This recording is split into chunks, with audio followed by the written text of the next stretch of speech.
আসসালামু আলাইকুম সবাইকে।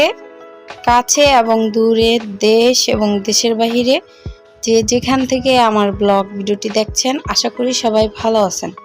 অবশ্যই কমেন্ট করে জানাবেন কেমন আছেন। আলহামদুলিল্লাহ আমরাও ভালো আছি। আর আমার ছেলে মেয়ে জ্বর আসছে শুধু, আর আমরা ভালো আছি। অবশ্যই দোয়া করবেন আমার ছেলে আর মেয়ের জন্য। আর এখানে আমি সকালে বানিয়ে নিয়েছি নাস্তার জন্য চাপটি আর ডিম ভাজা করেছি। আর এখানে হচ্ছে আম কেটে নিয়েছিলাম, আর এই আমটা অনেক মিষ্টি ছিল খেতে। সবাই মিলে অল্প অল্প করে খেলাম। আর তারপরে হচ্ছে খেয়েছি এখানে একটা জাম্বুরা আর আনারস ছিল, ফ্রিজে আনছে, 2 দিন ধরে ছিল। ভাবলাম যে এগুলো কেটে খেয়ে ফেলি। আর প্রথমে আমি জাম্বুরাটা ছিলে নিলাম, কারণ আর দেখতে পাচ্ছেন জাম্বুরাটা এরকম হয়েছে। আর খেতে কিন্তু মজার ছিল, একটু টক মিষ্টি ছিল, কিন্তু অনেক ভালো লেগেছে। আর আমার ঘরে কাসন্ত ছিল না, যদি কাসন্ত ছিল তাহলে আমি কাসন্ত দিয়ে মেখে খেতাম, কিন্তু শুধু শুধু আমরা খেয়েছি। এখানে এখন মুরগির মাংস নিয়ে আসছিলো, ভাবলাম যে মুরগির মাংসটা পা যে ঘিলা কলিজা থাকে না, সেগুলো রেখে দিই।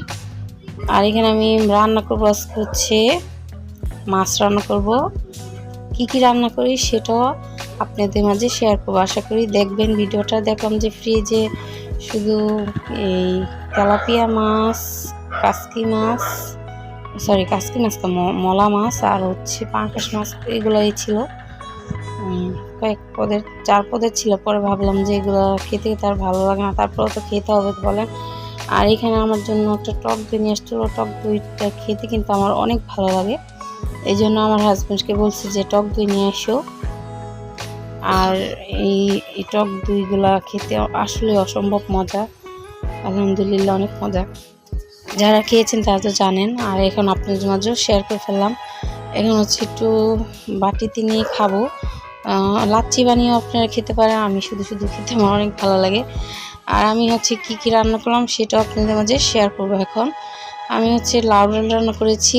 লাউ ডালটা এত ভালো লাগে, 2-3 দিন আগেও রান্না করেছি, ভালো লেগেছে, ভাবলাম যে আজকেও রান্না করে ফেলি। আর এখানে হচ্ছে কই মাছ দিয়ে আলু দিয়ে রান্না করছি। আর ভাজা কই মাছটা এখন দিয়ে দিলাম, আর একটু হালকা মাখা মাখা ঝোল রাখবো, তারপর হচ্ছে নামাবো। আর যেহেতু আমার ছেলে মেয়েগুলো কাটা মাছ খেতে পারে না, আর বেছে বেছে খেতে অনেক সময় লাগবে, এই জন্য ওরা তো নিজের হাতেই খায়, মাশাআল্লাহ নিজের হাতেই খেতে পারে। তারপরও ভাবলাম যে পাঙ্কাশ মাছ ভেজে ফেলি, আর সাথে বেগুন ভাজা করি। এগুলাই আজকের দুপুরের খাওয়া দাওয়া ছিল। আর বাকি থাকলে ওটা তো রাত্রেও খাবো। যাই হোক,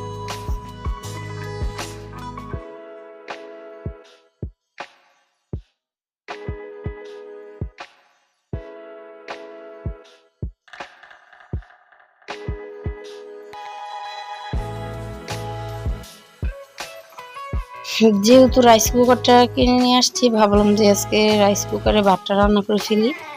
আর প্রথম যখন রান্না করেছিলাম তখন অতটা ভালো হয়নি, এখন কি সুন্দর সুন্দর হয়েছে।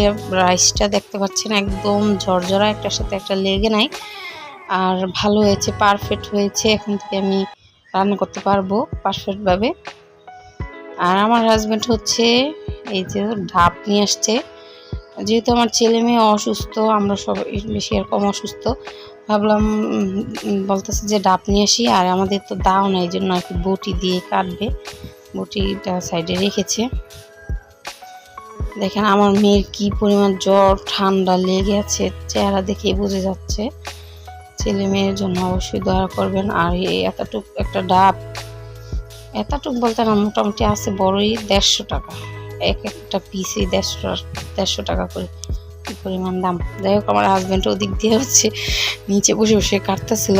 আর বটি দিয়ে কাটাটা অনেক বেশি হয়ে যায়, দাও থাকলে হচ্ছে কাটা যায় তাড়াতাড়ি। এখন আমার ছেলে মেয়ের জন্যই তো কেটে দিল, তারা হচ্ছে এখন খাবে। আর এই তো ভাবলাম আপনাদের মাঝে শেয়ার করি।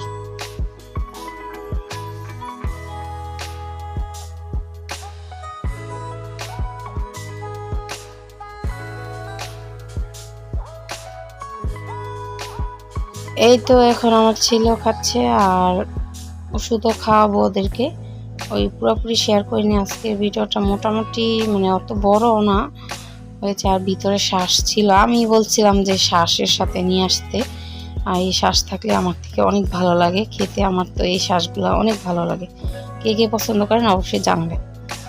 এখানে হচ্ছে এরকম একটা মিষ্টির মতো নিয়ে আসছিলো, পরে দেখলাম যে কীরকম খেতে, দেখলাম না মোটামুটি ভালোই, অতটাও ভালো না অত খারাপও না, মোটামুটি ভালো ছিল। কে কে এরকম খেয়েছেন? আমি তো অনেক আগে খেয়েছিলাম, এরকম ছিল না, সেটা আরও মোটা মোটা ছিল, ভিতরের রসালো রসালো ছিল, কিন্তু এটা একদমই রস নাই, নাই বলতে একদমই চলে। আর বাকি যে আনারসটা ছিল আর পেয়ারাটা ছিল ভাবলাম যে খেয়ে ফেলি, ফ্রিজে ছিল যে, তো আর এইভাবে রাখলে দেখা গেছে বেশি দিন খাওয়া হয় না। এই জন্য আমি তো অনেক বেশি ফল খেতেও পছন্দ করি, আমার মেয়ে অনেক পছন্দ, কিন্তু ছেলে একদম কম খায়। আর এখানে তো খাচ্ছি। আর আনারসটা মিষ্টি ছিল, একটু লবণ নিলে আরও বেশি ভালো লাগে। মিষ্টি বলতে একটু টক মিষ্টি, অনেক ভালো লাগে আনারস খেতে, আমার থেকে অনেক ভালো লাগে।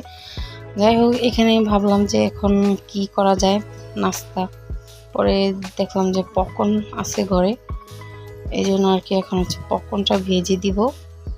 পপকর্নটা কে কে ভাজতে পারেন, অনেকে তো পারেন, অনেকে হয়তো বা পারেন না। প্রথমে একটু তেল দিয়ে নেবেন, সাথে লবণ আর হচ্ছে পপকর্নটা দিয়ে নাড়াচাড়া দিয়ে হচ্ছে চুলাটা ডেকে তারপর হচ্ছে রেখে দিবেন, আস্তে করে হয়ে যাবে। এই তো হয়ে গিয়েছে, এখন হচ্ছে আমি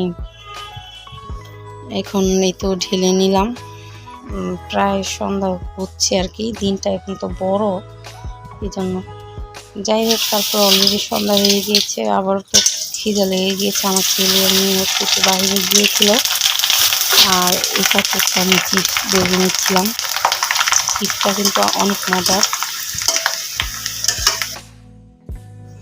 যেহেতু ঘরে কেউ নাই, ভাবলাম যে আমি বসে বসে এখন চিপস খাই আর হচ্ছে মুভি দেখি। আর আমার এই মুভিগুলো দেখতে অনেক ভালো লাগে।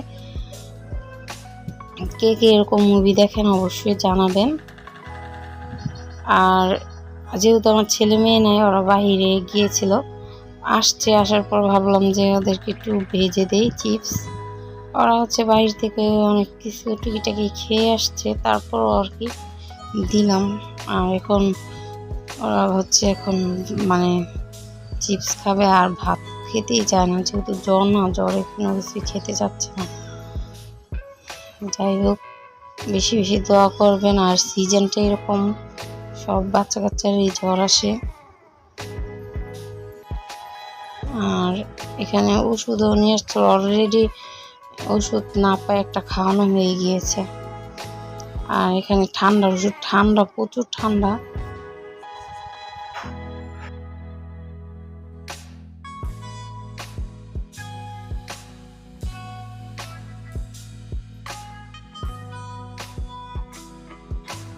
আজকের মতন ভিডিওটা এই পর্যন্তই, আশা করি আপনাদের থেকে ভালো লেগেছে। যদি ভালো লাগে অবশ্যই, যারা আমার ভিডিওর এই পর্যন্ত ছিলেন অবশ্যই কিন্তু লাইক দিতে ভুলবেন না। আজকের মতন ভিডিওটা এই পর্যন্তই। আল্লাহ হাফেজ, আসসালামু আলাইকুম।